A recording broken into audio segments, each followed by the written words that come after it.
The central government on Friday urged the Supreme Court to dismiss a plea seeking an investigation into audio recordings allegedly implicating former Manipur Chief Minister Biren in Manipur violence, asserting that a forensic examination had found the recordings to be manipulated.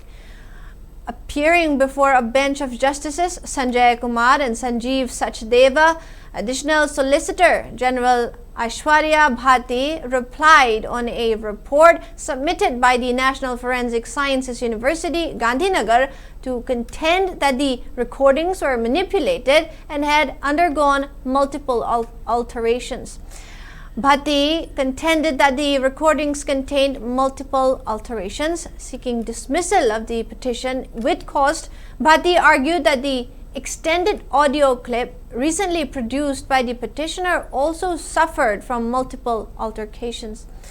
Referring to information received from CFSL doctor, she submitted that the recording contained 41 alterations.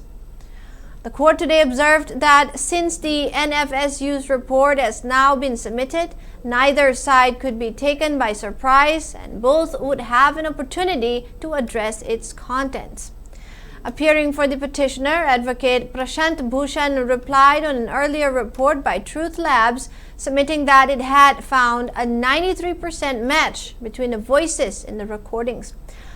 The court proceeded to order that a copy of NFSU's 6-page report on the audio clip be supplied both to the petitioner and the center's counsel before adjourning the case.